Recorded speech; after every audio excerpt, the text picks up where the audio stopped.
ये कल तो नाम भी ले लिया कि अमेरिका के इशारों पर हो रहा है और अमेरिका से पैसा मिल रहा है अपोजिशन को। 8 मार्च को गालिबन वोट ऑफ नो कॉन्फिडेंस की जो मोशन है वो सबमिट हुआ कौमी असम्बली में, और पाकिस्तान पीपल्स पार्टी पिछले साल से तकरीबन पूरा 1 साल हो गया है ये कह रही है कि वोट ऑफ नो कॉन्फिडेंस जो है वज़ीर आज़म के ख़िलाफ़ आना चाहिए। फिर वो PDM में डिफरेंस ऑफ ओपिनियन हुआ, हमारी पार्टियां निकल गई, सिलसिला चलता रहा, लेकिन गालिबन नवंबर और दिसंबर के महीने से वोट ऑफ नो कॉन्फिडेंस के ऊपर मुस्तकिल बात हो रही है और सबको ये पता था कि ये काम होने जा रहा है। बिलावल भुट्टो जरदारी साहब ने जब कराची से अवामी मार्च शुरू किया 27 फरवरी को, तो उन्होंने ये कहा कि इस्लामाबाद पहुंचने के बाद हम अपनी ये सड़कों वाली जो लड़ाई है इसको हम असम्बली के अंदर लेकर जाएंगे, और ये उन्होंने कहा कि वोट ऑफ नो कॉन्फिडेंस के ज़रिए हम आगे बढ़ेंगे। अब जो चीज़ पूरी दुनिया को पता थी कि ये 3-4 महीने से चल रही है, इमरान खान साहब ये फरमाते हैं कि जो 7 मार्च को इनको एक मरासला मिला है पाकिस्तान का जो एम्बेसडर था उनकी जानिब से, उसमें कैसे जिक्र आ गया वोट ऑफ नो कॉन्फिडेंस का जो 8 को जमा हुआ है। अब ये बात आप ही में से कोई उनको समझाए, मैं तो शायद अब कुछ ज़्यादा सख्त लफ्ज़ इस्तेमाल करूँगा तो वो फिर उनको नागवार गुजर जाता है। और आज इमरान खान जब ये कह रहा है कि अमेरिका के कहने पे हो रहा है, अमेरिका के इशारों पर हो रहा है, अमेरिका के पैसों से हो रहा है, जब ये वोट ऑफ नो कॉन्फिडेंस जमा हुआ तो इमरान खान ने कहा मैं तो अल्लाह का शुक्र अदा कर रहा हूँ, मैं तो चाहता था कि वो ये करें, ये ख़ुद उसने कहा। फिर उसने इल्ज़ाम लगाया कि इस पूरे अमल में सिंध हुकूमत का पैसा इस्तेमाल हो रहा है, सिंध हुकूमत का पैसा उसने कहा। उसने आसिफ अली जरदारी साहब पर इल्ज़ाम लगाया कि वो पैसा इस्तेमाल कर रहे हैं, और ये सवाल बिलावल भुट्टो जरदारी से कई TV चैनल्स पे आप लोगों ने पूछा, प्रेस कॉन्फ्रेंस में पूछा, जिसमें उन्होंने कहा कि बड़ी अजीब सी बात है कि वज़ीर आज़म शहबाज शरीफ बनेगा और पैसे हम लगा रहे हैं, ये उन्होंने झूठ बोला। उसके बाद इमरान खान कहने लगा कि मेरे पास एक ट्रम्प कार्ड है, पूरी कौम को इस पे लगा दिया कि ट्रम्प कार्ड ढूंढते रहो कहाँ है। फिर उसने कहा मेरे पास एक सरप्राइज़ है, लोग सरप्राइज़ के चक्कर में पड़ गए कि ये जलसा करेगा यहाँ पर, वो सरप्राइज़ देगा 27 मार्च को। उसमें आके बताया कि जी मेरे पास एक ख़त है। ये सारे जो इमरान खान के अपने मुख्तलिफ उसके स्टांस से मुख्तलिफ मौक़ों पर वोट ऑफ नो कॉन्फिडेंस के बाद वो मैं आपको बता रहा हूँ। मकसद ये है कि इस कौम को पता चले कि ये आदमी कितना झूठा है, कितनी गलत बयानी करता है, अमेरिका का नाम लेकर लोगों के जज्बात से खेलना चाहता है और ये बताना चाहता है कि मैं तो अमेरिका के ख़िलाफ़ था। और कल क्या कह रहा है, और उसने कहा कि जहाँ वो शायद खिताब कर रहा था कि इसी कमरे में जनरल मुशर्रफ ने जो है वो बुलाया था सारी सियासी लीडरशिप को और कहा था कि जी अगर हमने अमेरिका की बात नहीं मानी तो पता नहीं वो हमारे साथ क्या कर देगा। उसके बहुत बाद इमरान खान का एक इंटरव्यू है जिसमें वो जनरल परवेज़ मुशर्रफ के उस इक़दाम को जो उसने अमेरिका का साथ दिया वॉर एंड टेरर में, उसको डिफेंड कर रहा है वो। फिर वज़ीर आज़म बनने के बाद जब वो ट्रंप से जाके मुलाकात करता है, उस मुलाकात में कहता है कि पाकिस्तान और अमेरिका के ताल्लुकात तो उस वक्त से हैं जब पाकिस्तान कायम हुआ था। फिर उसने बताया कि रूस के ख़िलाफ़ जब लड़ाई हो रही थी तो पाकिस्तान अमेरिका का पार्टनर था। फिर उसने कहा कि जब वॉर एंड टेरर थी उसमें भी पाकिस्तान आपका जो है वो मुआविन था, आपका पार्टनर था और हमने मिल के लड़ी। वो क्रेडिट दे रहा था इस बात का कि पाकिस्तान ने काम किया, और कल कह रहा था मैं तो पहले से कर रहा था, बड़ा मैं इसका मुखालिफ हूँ। इमरान खान झूठ बोलकर ये कह रहा है कि किसी हुकूमत ने कभी ड्रोन स्ट्राइक्स के ख़िलाफ़ बात नहीं की है। आसिफ अली जरदारी साहब ने यूनाइटेड नेशंस की जनरल असम्बली में खिताब करते हुए कहा कि जो ड्रोन स्ट्राइक्स हो रही हैं वो गलत हैं, हमसे डू मोर का मुतालबा ना किया जाए। वो तकरीर निकाली, आप सुनिए। आसिफ अली जरदारी ने पाकिस्तान की पार्लियामेंट के जॉइंट सेशन में खड़े होकर ये बातें की हैं। हमारी हिना रब्बानी खर साहिबा जो वज़ीर ख़ारजा थी, उन्होंने कई मरतबा बात की है। सलाला पर जब अटैक हुआ तो पाकिस्तान पीपल्स पार्टी के दौर में अमेरिका के साथ 6 महीने तक किसी किस्म का कोई ताल्लुक नहीं था, मुलाकातें नहीं थी, उनके अड्डे बंद कर दिए गए थे, नेटो की जो सप्लाई लाइन थी वो बंद कर दी गई थी। ये सब रिकॉर्ड की चीज़ें हैं। और कई मरतबा इस दौरान में नून लीग की हुकूमत में भी, पीपल्स पार्टी की हुकूमत में भी अमरीकी सफ़ीर को बुलाकर यहाँ पर उनसे जवाब तलबी की गई थी। इसने तो अभी तक नहीं किया। ये जो कह रहा है 7 मार्च को आया, मुझे बताइए किसको बुलाया है? हाँ, एक खातून को सुना है बुलाया था, जिसको कहा था कि आके OIC की कॉन्फ्रेंस में आप शरीक हो जाएं। यह आके उसने कहा था। जो आदमी अकबर एस बाबर ने कहा था ना कि वो उनके साथ, वो विटनेस है, वो कह रहा है मेरे साथ गाड़ी में था इमरान, जॉर्ज बुश के इलेक्शन हो रहे थे, तो वो कह रहा था कि मैं 2 रकत जो है वो शुक्राने के और वो पढ़ के आया हूँ कि जॉर्ज बुश कामयाब हो जाए इलेक्शन में अमेरिका के। जो शख्स अमेरिकी सदर के इलेक्शन में कामयाबी के लिए नवाफिल अदा करता हो, वो कहता है कि अमेरिका के ख़िलाफ़ मैं हूँ। और वजह क्या थी कि इनका जो साबिका साला था, जमाइमा का भाई जैक गोल्डस्मिथ, जब वो लंदन का मेयर का इलेक्शन लड़ता है तो एक पाकिस्तानी नजाद मुसलमान सादिक खान उसके मुकाबले में था। इमरान खान जाकर अपने यहूदी साले की कैंपेन चलाता है पाकिस्तानी मुसलमान के खिलाफ। उसको 5,000 पाउंड या कितना उसको पैसे देता है वो इलेक्शन कैंपेन में। और क्यों? कि शायद उसके साले की जो एहलिया है उसका ताल्लुक वो जो बुश फैमिली है उससे है। और मकसद ये था कि मैं अपने साले के थ्रू अमरीकी सदर जो जॉर्ज बुश जब बनेगा तो उसके थ्रू मैं सारी चीज़ें ठीक करूँगा। जो इतनी बड़ी मनसूबाबंदी करता हो कि मैं अमेरिकनों से अपने ताल्लुकात कैसे ठीक करूँ, वो अपने यहूदी साले की इलेक्शन कैंपेन चलाता है और उसको जितवाने की कोशिश करता है ताकि वो खुश हो जाए, उसकी बीवी खुश हो जाए, उसके ज़रिए मैं अमेरिकन को खुश करूँ। इमरान खान ने मोदी के लिए दुआ मांगी थी कि अल्लाह करे वो इलेक्शन में जीत जाए। वो जीतेगा तो कश्मीर का मसला बेहतर तरीके से हल होगा। फिर जब मोदी जीता और ग़ालिबन अगस्त 2019 में जब उसने इंडिया के आइन में तरमीम करके कश्मीर का स्पेशल स्टेटस ख़त्म किया, तो आपको पता है पूरे पाकिस्तान में एहतजाज भी हुआ, असम्बली का सेशन भी हुआ और वहाँ बहुत बातें हुई। इमरान खान की वो तकरीर अब भी आपके पास होगी। वो कहता है खड़े होकर कि मैं क्या करूँ, क्या मैं जंग करूँ? जो आदमी इतना डरता हो, जो पाकिस्तान का एक प्रिंसिपल स्टांस कश्मीर पे हमेशा रहा है, उस पर इतना कुछ हो गया। मुझे बताइए कि इमरान खान की हुकूमत का क्या किरदार रहा है उस पर? क्या उस भारतीय जो एक आइनी दहशतगर्दी उन्होंने की कश्मीरियों के साथ, फिर उसके बाद जो कश्मीर में लोगों के साथ जुल्म हुआ, लोग मारे गए, ज़ख्मी हुए, वो क्या उसको कहते हैं, पैलेट गन्स से क्या थे जो बुलेट से वो चलाते रहे उनके ऊपर, उनको अंधा करते रहे, उस पर तो इमरान खान ने कुछ नहीं किया। और आज अब तो बड़ी तारीफ़ें करता है। सुना है कल की मीटिंग में भी कहा है, उधर जलसे में भी कहा उसने कहा कि मोदी की जो खारजा पॉलिसी है मैं उसको सलाम पेश करता हूँ, उसकी आज़ाद खारजा पॉलिसी है, उसकी खारजा पॉलिसी जो है वो भारतीय लोगों के हक में है। ये कौन कह रहा है? पाकिस्तान का वज़ीर आज़म कह रहा है। इसका मतलब क्या है कि अगर भारतीय खारजा पॉलिसी कामयाब है तो पाकिस्तान की खारजा पॉलिसी नाकाम है। अगर आप भारत को, मोदी को सलाम करते हो कि उसने खारजा पॉलिसी बड़ी आज़ाद रखी और बड़ी ज़बरदस्त रखी है, इसका मतलब है कि आप अपनी नालायकी को, नाकामी को तस्लीम करते हो।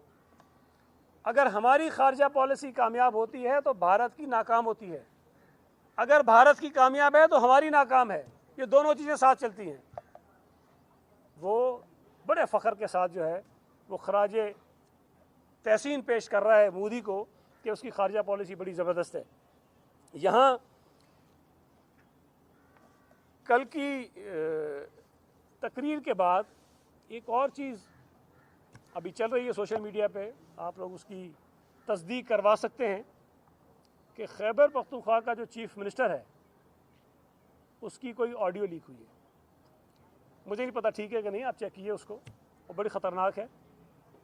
वो अपने वज़रा को और अपने लोगों को ये कह रहा है कि वज़ीर आज़म साहब का हुक्म है कि अमेरिका के ख़िलाफ़ मुज़ाहरे शुरू करें और जो पीटीआई के अरकान नाराज़ हैं उनके ख़िलाफ़ भी हमले करें।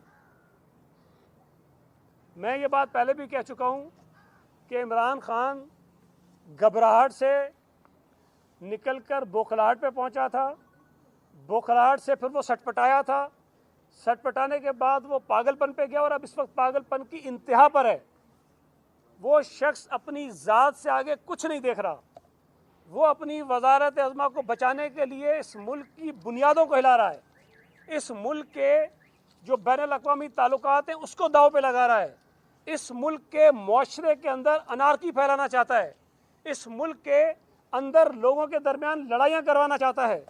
जो तरीके आपको कुछ मुख्तलिफ फुटेजेस नज़र आ रही होंगी ना कि वो कमर नवीद जमील के साथ वो क्या हुआ है, और मैंने सुना कि अगर वो शिकायत की गई किसी पीटीआई के लोग किसी रहनुमा को एमक्यूएम की जानिब से, तो उसने कहा कि ये अवामी रद्दमल है। तो भाई अवामी रद्दमल सिर्फ तुम्हारे लोग दे सकते हैं, किसी और की तरफ से नहीं आ सकता है। क्या इमरान खान को वजारत अज़मा से उतर के लोगों में नहीं जाना है? क्या तुम्हारे MNAs MPs कराची में नहीं रहते हैं या दीगर शहरों में नहीं रहते हैं? बाकी पार्टियों के पीछे लोग नहीं हैं? चाहते यही हैं कि इस मुल्क का हर आदमी आपस में दस्तो गरेबा हो जाए। मैंने इतना नालायक और मुल्क दुश्मन वज़ीर आज़म कभी नहीं देखा होगा जो अपना एक ओहदा बचाने के लिए, जिसके पास असम्बली में अक्सरियत नहीं है, वो चाहता है कि इस मुल्क में लोग दस्तो गरेबा हो जाएं, खून रेजी हो जाए, हंगामे हो जाएं, लेकिन मैं डटाई से वज़ीर आज़म के ओहदे पर किसी तरह खड़ा रहूँ। इससे ज़्यादा मैं समझता हूँ कि ख़तरनाक बात कोई नहीं है। और बड़े अफसोस की बात है कि कौमी असम्बली के 342 मेंबर्स हैं। आपके सियासी इख्तलाफात हो सकते हैं, आपके नज़रियाती इख्तलाफात हो सकते हैं, आप उसके ऊपर बेशुमार इल्ज़ामात लगा सकते हैं, लेकिन मैं ये बात मानने को तैयार नहीं हूँ कि कोई भी एक शख्स उसमें से जो है वो पाकिस्तान का दुश्मन हो सकता है। आप उनकी हुब्बुल वतनी पर शुबा नहीं कर सकते हैं, किसी भी जमात के हो। मैं इवन पीटीआई के लोगों को भी नहीं करना चाहता हूँ। वज़ीर आज़म जब ये कहता है कि अदम एतमाद का जो सारा खेल है उसके पीछे अमेरिका है और बैनुल अक़वामी ताकतें हैं, और उसमें फिर नून लीग भी है, फिर पीपल्स पार्टी भी है, फिर MQM भी है, फिर बलूचिस्तान अवामी पार्टी भी है, फिर अख्तर मेंगल साहब की पार्टी भी है, फिर बुगटी साहब की पार्टी भी है, फिर जमायत उलमा इस्लाम भी है, ये सारी अवामी नेशनल पार्टी भी है। ये 12-15 सियासी जमातें जो हैं वो हुब्बुल वतन नहीं है। एक इमरान खान हुब्बुल वतन है जो इस मुल्क की बुनियादों को खोखला कर रहा है, जिसने इस मुल्क में सियासत के अंदर गलाजत भर दी है, जिसने इस मुल्क की सियासी मुआशरे के अंदर नफरतें पैदा कर दी हैं। ऐसी नई एक जिसने नस्ल डाल दी है सियासत के अंदर जो कोई बात समझने को तैयार नहीं है सिवाय गालम गलोच के। तो इमरान खान इस वक्त मैं समझता हूँ कि सिक्योरिटी थ्रेट है। वो पाकिस्तान के ख़िलाफ़ काम कर रहा है, वो पाकिस्तान को दुनिया में तनहा करने के लिए काम कर रहा है, वो पाकिस्तान की मईशत को पहले ही उसका जनाजा निकाल चुका है। वो चाहता है कि उसको मज़ीद नुकसान पहुँचाए। वो चाहता है कि पाकिस्तान की अगली हुकूमत जब आए तो वो दुनिया में तनहा हो। वो चाहता है कि दुनिया की ताकतें पाकिस्तान से नाराज़ हो। इस वक्त मुझे बताएं कि जो चाइना है उसके साथ आपके ताल्लुकात ठीक है क्या? चाइना ने आपको अगर CPEC दिया तो इनके नालायक वज़ीरों ने CPEC में करप्शन के इल्ज़ाम लगाए, उसको नाराज़ किया। सऊदी अरब से ताल्लुकात आपके थे, इन्होंने ख़राब किए। फिर ऐलान किया कि पता नहीं तुर्की और मलेशिया के साथ मिलकर ईरान और पाकिस्तान को ब्लॉक बनाएंगे। एक फ़ोन आया, ठुस हो गए, उधर उनको नाराज़ कर दिया। कोई एक ऐसा मुल्क जो रवायती तौर पर पाकिस्तान का दोस्त मुल्क था या 3-4 ऐसे ममालिक थे, आज उनमें से भी कोई एक मुल्क ऐसा नहीं है जो पाकिस्तान के साथ उस तरह खड़ा हो जिस तरह उनको खड़ा होना चाहिए था। बार बार नाम लेता जुल्फ़िकार अली भुट्टो को। भाई तू कहाँ, जुल्फ़िकार अली भुट्टो कहाँ? जुल्फ़िकार अली भुट्टो के जूते के बराबर तू नहीं है। उसको दुनिया की ताकतें मानती थी कि वो एक आलमी सतह का, आलमी पाए का लीडर है। तुझे सारी दुनिया मानती है कि तू नालायक और डफर वज़ीर आज़म है। और दुनिया की ताकतों के लिए अगर जो हमारे दुश्मन हैं, दुश्मन ममालिक हैं, उनको सूट करता है कि कोई नालायक वज़ीर आज़म इस मुल्क में बैठा हो, उनको सूट करता है। कोई विजनरी, कोई बैनुल अक़वामी सतह पर जिसकी कोई कोई कोई कोई कोई लोग मुतरफ़ हों, ऐसा वज़ीर आज़म ना भारत को पसंद होगा, ना अमेरिका को पसंद होगा, ना किसी और मुल्क को होगा। और भाई तेरा जाना तो उन मुल्कों के लिए दुख की बात होगी कि इस मुल्क में कोई ऐसा वज़ीर आज़म आएगा जो लोगों की नुमाइंदगी करेगा, जो उसूल की बात करेगा, जो अपनी मैं से निकल के कोई और बात करेगा। तो मैं ये समझता हूँ कि इमरान खान जो भी तमाशे करना चाहता है अब अगले 2-3 दिनों में, उस पर जो इदारे हैं, जो लॉ इन्फोर्समेंट एजेंसीज़ हैं, इस्लामाबाद की पुलिस है, उनको ये बात समझनी चाहिए कि इमरान खान इस वक्त एक इलेजिटिमेट प्राइम मिनिस्टर है, उसके पास कोई असम्बली में अक्सरियत नहीं है, और वो जो गैर कानूनी अहकामात किसी इदारे को, किसी सरबराह को देगा, और अगर उन्होंने वो अहकामात तस्लीम किए और उसकी ईमा पर अपोजिशन के MNS के ख़िलाफ़ कोई कार्रवाई की, जो सुनने में आ रहा है कि लोगों को उठाना चाहते हैं, गायब करना चाहते हैं, असम्बली में दाखिल होने से रोकना चाहते हैं, अगर कोई शख्स इन कार्रवाइयों में इमरान खान का आलाकार बना तो फिर उसके ख़िलाफ़ भी कानून के मुताबिक सख्त तरीन कार्रवाई का मैं मुतालबा करूँगा जो नई हमारी हुकूमत आएगी उससे। ये कोई तरीका नहीं है कि इमरान खान जो इस वक्त पागलपन के दौरे जिसको पढ़ रहे हैं, जो इस वक्त ज़हनी उसकी कैफियत समझ में नहीं आती कि किस तरफ है, मुझे नहीं लगता कि जब वो वजारत अज़मा से हटेगा तो घर जाएगा, इसको कहीं अस्पताल भेजना पड़ेगा। मैं आपने हाथ उठाया था पहले, आपको बैकडोर डिप्लोमेसी की भी बात हो रही है, कुछ सेफ एग्जिट की भी बात हो रही है। इमरान खान की आपने बात की लेटर के हवाले से, सपोज वो इसको सियासी तौर पे खेल रहे हैं, मगर अगर आप सोच लें कि अगर ऐसा है तो फिर आप कंडेम करते हैं अगर कोई मुल्क पाकिस्तान की खुद मुख्तारी में आयल होता है? देखें, दो चीज़ें अलग अलग हैं। उसूली तौर पर किसी मुल्क को किसी आज़ाद मुल्क के अंदरूनी मामलात में मदाखलत करने का कोई हक नहीं है, बिल्कुल नहीं होना चाहिए। मैं तो यहाँ तक कहता हूँ कि हमारे इदारों को भी हक नहीं है, अदालत को भी कोई हक नहीं है कि वो सियासी मदाखलत करे किसी चीज़ में, फ़ौज को भी हक नहीं है कि वो मदाखलत करे, मीडिया को भी हक नहीं है कि वो मदाखलत करे। ये इस मुल्क के लोगों का हक है कि वो किसको हुकूमतों में लाते हैं, किसको हुकूमतों से हटाते हैं। लेकिन एक बेबुनियाद चीज़ गढ़कर और एक जो प्योरली कॉन्स्टिट्यूशनल इशू है और आपके ख़िलाफ़ वो हो रहा है और आपको पता है कि आदम एतमाद कामयाब हो रही है, अब आप उसको अमरीकी उस सो कॉल्ड एक पेपर है उसके साथ जोड़ के ये बताना चाहते हो कि जी सब अमेरिका के कहने पर हो रहा है। ये गलत है। जो कुछ हो रहा है ये आपका एक बिल्कुल लोकल एक ऑर्गेनिक इशू है जिसको ये हमने किया है, और इमरान खान उस ख़त की आड़ में छुप रहा है जिसके मुतल्लिक शकूक हैं। कहा यह जा रहा है कि शाह महमूद कुरैशी ने ये करवाया है, जानबूझ के करवाया है। अगर तो ये ख़त पहले से था, जो कह रहे हैं कि 7 मार्च को बताते ना, आप बुलाते अमरीकी सफ़ीर को, निकालते उसको यहाँ से, अपने सफ़ीर को बुला लेते वापस यहाँ से। आपने कुछ नहीं किया। आपने पार्लियामेंट का इजलास बुला के क्यों नहीं वहाँ बात की खड़े होकर कि जनाब ये मुल्क के खिलाफ साजिश हो रही है। और एक तकरीर में एक और बात कही थी उसने कहा कि ये साजिश पिछले 3 महीने से हो रही थी और मुझे पता था। वज़ीर आज़म को साजिश का पता था और उसने उसका इजहार नहीं किया। उसने नेशनल सिक्योरिटी कमेटी का इजलास नहीं बुलाया, उसने पार्लियामेंट का इजलास नहीं बुलाया, उसने वो चीज़ें छुपा के रखी। जवाब तलबी तो वज़ीर आज़म से होनी चाहिए कि अब उस एक चीज़ को जो अभी भी डाउटफुल है उसको ये सियासी मकासद के लिए इस्तेमाल करके इस मुल्क के लोगों के लिए उनके जज्बात से खेलना चाहता है।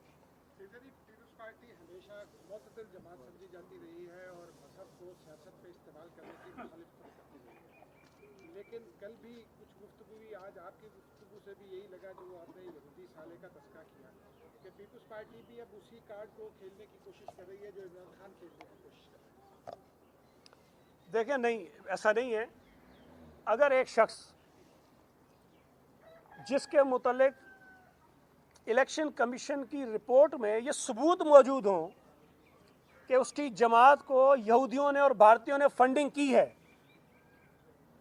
और वो शख्स खड़े होकर कहे दूसरी जमातों के मुतल्लिक कि जी ये दूसरे मुल्कों से पैसे लेके मेरे खिलाफ साजिश कर रहे हैं, हमारे मुतल्लिक तो भी इल्ज़ाम है ना जिसको हम झुठला रहे हैं, कोई सबूत तो नहीं है। तो भाई हमें ये बताना है उन लोगों को जिनसे ये मुखातिब है, जिनको ये उकसा रहा है कि ये आदमी, इसकी जमात भारतीयों से फंड लेती रही है गैर कानूनी तौर पर, यहूदियों से फंड लेती रही है गैर कानूनी तौर पर। मेरा सवाल है ना, इसको हमसे मुझे बताएं कि कोई भारतीय और यहूदी किसी पाकिस्तानी सियासी जमात को पैसे क्यों देंगे कि वो जाके इलेक्शन लड़े, वो जाकर हुकूमत में आए? उनका क्या इंटरेस्ट है? उनका इंटरेस्ट तो यही होगा ना कि वो आएगा तो मोदी की इलेक्शन कैंपेन चलाएगा, वो आएगा तो ये जो जैक गोल्डस्मिथ है उसकी कैंपेन चलाएगा, वो आएगा तो इनके मफादात का तहफ़्फ़ुज़ करेगा। अगर इसके किरदार को लोगों के सामने लाने को ये कोई समझ रहा है कि हम मजहबी कार्ड इस्तेमाल कर रहे हैं, तो मैं समझता हूँ कि मुनासिब नहीं है। लेकिन लोगों को अगर ये एक झूठ बताता है तो मैं समझता हूँ कि हमारी जिम्मेदारी है कि हम लोगों को सच बताएं। एक सवाल ये बात देखें, कल के भाषण खिताब के बाद भाषण ही था वैसे, सही कहा आपने। अब जब कल के खिताब के बाद उन्होंने एक चीज़ जो वादे की वो है कि एक उकसाया है कि इशारा किया है या तो फिजिकली या कम से कम सोशल मीडिया पे उन लोगों की मलाइन किया जाए। लेकिन अगर फिजिकल या सोशल मीडिया दोनों एंड से ही इदारों को या किसी अफराद यानी इलेक्टेड लोगों के खिलाफ कोई बड़ी कैंपेन लॉन्च होती है, इस सिलसिले में पीपल्स पार्टी या PDM की आला क़यादत ने मुख्तलिफ इदारों से कोई बात की है कि ऐसा क्लैश या इस किस्म की सूरत हाल से रोकने के लिए कुछ पहले से ही काम किया जाए? देखिए मेरे इल्म में तो ये बात नहीं है कोई बात की है कि नहीं की है, लेकिन देखें एक तो बात तय है कि इमरान खान की हुकूमत जो है वो ख़त्म हो चुकी है, उसूली तौर पर, अखलाकी तौर पर, अददी तौर पर फारिग है। वो रस्म होनी है एतवार को, इंशाअल्लाह ताला अल्लाह ने चाहा वो खैर खैरियत से हो जाएगी। जो बात मैंने पहले कही कि ये इस्तेमाल करेंगे ना, IB को इस्तेमाल करेंगे, इस्लामाबाद की पुलिस को इस्तेमाल करेंगे। वर्कर्स तो बेचारे 10 लाख बुलाए थे ना, कितने आए थे? आ गए थे 10 लाख, पूरा जोर लगा दिया था। KPK ने पूरा जोर लगाया, पंजाब गवर्नमेंट ने पूरा जोर लगाया, इस्लामाबाद की गवर्नमेंट ने पूरा जोर लगाया, पटवारियों को पता नहीं कितने टारगेट्स दिए, लेकिन नहीं आ सके ना लोग, 15-20 हज़ार से ज़्यादा लोग नहीं थे। तो अब अगर वो ऐलान करेंगे तो फिर ये जिम्मेदारी इदारों की बनती है, इसलिए कि सुप्रीम कोर्ट के सामने अटार्नी जनरल ने हुकूमत पाकिस्तान की हिदायत पर ये अंडरटेकिंग दी है कि असम्बली में किसी मेंबर को जाने से नहीं रोका जाएगा और उसके तहफ़्फ़ुज़ को यकीनी बनाया जाएगा। अब अगर सुप्रीम कोर्ट की उस डायरेक्टिव्स के बाद कोई इदारा, चाहे वो इंटेलिजेंस ब्यूरो हो, चाहे वो पुलिस हो, या चाहे कोई और इदारा हो, अगर वो इमरान खान की ज़ाती ख्वाहिशात को पूरा करने के लिए अपने आप को इस्तेमाल करते हैं तो वो सुप्रीम कोर्ट की भी तौहीन का मुर्तकब होंगे, और फिर जाहिर है कि जो नई हुकूमत आएगी उसके भी फिर अताब का निशाना तो उनको बनना चाहिए। मैं तो ये समझता हूँ कि जो कुछ ये करे स्पीकर के ख़िलाफ़ भी और दीगर जितने अहदेदार इनकी पार्टी के हैं या जो सरकारी अहदों पर बैठे हैं, जो आइन को वायलेट कर रहे हैं, उसकी खिलाफवर्जी कर रहे हैं, उनके खिलाफ सख्त कार्रवाई हो ताकि आने वाले दिनों में कोई शख्स इस तरह आइन की धज्जियां न उड़ाए। मेरे 2 सवाल हैं। अच्छा सर, ये 2-3 जुड़ी हुई चीज़ें हैं, आप क्या समझते हैं ये जो खत वाला है ये इशू है या नॉन इशू है? एक तो इसका क्या ताल्लुक है अदम एतमाद से, एक तो ये बात है। दूसरी बात, क्या अभी तक बिलावल भुट्टो साहब या शहबाज शरीफ साहब को क्या अपने तौर पे भी खत नहीं लिख देना चाहिए था वाइट हाउस में इसकी तौसीक के लिए या तरदीद के लिए? तो क्या कोई थर्ड पार्टी एवेल्युएशन या उसकी तरफ आप जा रहे हैं कि वेरिफिकेशन की तरफ, कि आप ही इसको वेरीफाई करवा लें? देखें एक बात तो एक बात तो ये तय है कि इमरान जैसा झूठा इस मुल्क की तारीख में कोई वज़ीर-ए-आज़म नहीं आया, जो अपने मकासद को हासिल करने के लिए कुछ भी कर सकता है। जहाँ तक ख़त की बात है, इसका जब तस्करा आया तो अमेरिकन्स ने डिनाई किया है, उन्होंने कहा कि ये गलत है, हमने कोई ऐसी चीज़ नहीं की। मुझे नहीं पता वो तो चीज़ें जब सामने आएंगी, लेकिन उन्होंने इसको इनकार किया है। मैं नहीं समझता कि इस वक्त बिलावल भुट्टो जरदारी साहब के पास, शहबाज शरीफ के पास या किसी और शख्स के पास वो पोजीशन है कि वो ऑफिशियली फॉर्मली अमेरिका की हुकूमत को लिख के उनसे पूछें कि है कि नहीं है। पहली तो बात ये थी कि अभी सबके सामने आ गया ना कि जब ये सारी डेवलपमेंट्स हो रही होती हैं। देखें, आप कल इन्होंने एक और सिलसिला शुरू किया कि जी वज़ीर-ए-आज़म को रिपोर्ट पेश कर दी गई है कि कौन कौन अमेरिकन डिप्लोमेट के साथ मिलता रहा है। यार ये तो नॉर्मल सी बात है, सारी दुनिया की जो जहाँ यहाँ एम्बेसीज हैं उनके अंदर लोग होते हैं जिनकी ड्यूटीज़ ये होती हैं कि वो मुख्तलिफ लोगों से मिलते हैं। सियासी एक सेकंड आ गया, वो लोगों से मिलते हैं, वो मीडिया के लोगों से मिलते हैं, वो हुकूमत के लोगों से मिलते हैं, वो अपोजिशन के लोगों से मिलते हैं, वो बिज़नेस कम्युनिटी से मिलते हैं, वो सिविल सोसाइटी से मिलते हैं, वो हर तबके से मिलते हैं, उनसे बातचीत करते हैं, फिर उसकी बुनियाद पर अपनी असेसमेंट बनाते हैं कि मुल्क के अंदर असेसमेंट होती है कि मुल्क के हालात क्या हैं, और वो रिपोर्ट बनाकर अपने मुल्कों को भेज रहे होते हैं। उसका मकसद ये होता है कि उनके मुमालिक जो पॉलिसी बनाते हैं उस मुल्क के मुतालिक, तो वो सारी चीज़ें उनके सामने होती हैं, और हमारी एम्बेसियाँ भी दुनिया भर में यही काम करती हैं, इसमें कोई अनोखी चीज़ नहीं है। अब एक चैनल पे मैंने देखा कि चलाया जा रहा है कि फ़लाँ आदमी फ़लाँ तारीख को इस अमेरिकन से मिला, फ़लाँ आदमी फ़लाँ इस तारीख को। यार ये कौन सी ऐसी चीज़ है? अब आप लोगों को ये बताना चाहते हो कि ये सहाफ़ी अमेरिकन से मिला तो ये भी मुल्क का दुश्मन है, ये सियासतदान उनसे मिला तो ये भी मुल्क का दुश्मन है। या तो आप ऐलान कर दो ना कि इस मुल्क का कोई आदमी किसी भी गैर मुल्की से मिलेगा, इसका मतलब ये कि मुहब्बत नहीं है, वो मुल्क का गद्दार है। तो आप कह दो, फिर आप क्यों मिलते हैं, आपके वजीर क्यों मिलते हैं, आपके MNS क्यों मिलते हैं? तो ये एक गलत तासुर पैदा करके एक माहौल ऐसा बना रहा है, और उन लोगों के लिए जिनको इन तमाम चीज़ों का पता नहीं है। और बदकिस्मती से इमरान खान, मैं इसको हमेशा बड़ा अप्रिशिएट करता था कि कम से कम शुरू में ऐसे लोग आ गए वोट डालने के लिए जो कभी वोट डालते नहीं थे, लेकिन उनको वोट डालने के लिए तो लाया, लेकिन उनके जहन में इतना गंद भर दिया है इस निज़ाम की, उससे पूरी जो है ना वो चूल्हे हिला के रख दी हैं। तो मैं ये समझता हूँ कि अमेरिकन की वजाहत आई है, जब नई गवर्नमेंट आएगी इस पर यकीनन वो इसको सॉर्ट आउट करना चाहिए, इमरान के झूठ को बेनकाब करना चाहिए। वो जिस तरह इस झूठे एक नॉन इशू को इशू बना के एक्सप्लॉइट कर रहा है, अपने ही एक फॉरेन ऑफिस के अफसर से एक मरासला आया है, उसकी बुनियाद पर चीज़ें वो खड़ी कर रहा है। अब किसने कहा था, क्या कहा था, वो तो वक्त बताएगा। लेकिन अगर ये बात 7 मार्च को इमरान को पता थी, 3 महीने पहले इमरान को पता थी, तो फिर ना ये शुक्राने के नफल पड़ता अदम एतमाद पे, ना ये सिंध हुकूमत पे इल्ज़ाम लगाता, और ना ट्रम्प कार्ड की बात करता, ना ये जो सरप्राइज़ की बात करता। ये पहले दिन से कहता है कि अमेरिकन कर रहे हैं।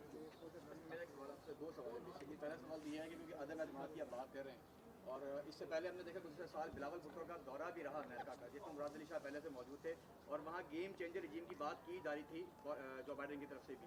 तो ये दौरा अभी तक क्लियर नहीं हो सका, इसमें थोड़ी सी वजाहत कीजिए कि ताने बाने आज जो मिलाए जा रहे हैं, और कौमी सलामती में इसकी तस्दीक कर दी गई है कि ये लेटर जेन्युइन है। आप जिस बुनियाद पर इसकी तरदीद कर रहे हैं, कल अगर इसी इशू को बनाकर अगर पीछे से बैक सपोर्ट खान साहब के साथ खड़ी हो जाती है, तब आपकी जमातें कहाँ खड़ी होंगी। और दूसरा सवाल, कराची को जितना इग्नोर पाकिस्तान पीपल्स पार्टी ने किया, और एमक्यूएम की मेयरशिप वहाँ पे 3 साल जिस तरह परेशान रही, आप ही के अपने अल्फाज हैं कि वसीम अख्तर जो है उसके ऊपर करप्शन के चार्जेस हैं, मेयर फारिग इख्तियारात नहीं दिए गए और कचरा कुंडी बनाया गया। आप ही नहीं तजवीज़, पहला सवाल कर लो फिर दूसरा, मैं भूल जाऊँगा सारी बातें। ये रवा साल ही आपने तजवीज़ दी है कि एमक्यूएम को सिंध हुकूमत का हिस्सा बना लिया जाए और कुछ वजारतें उनको दी जाएँ।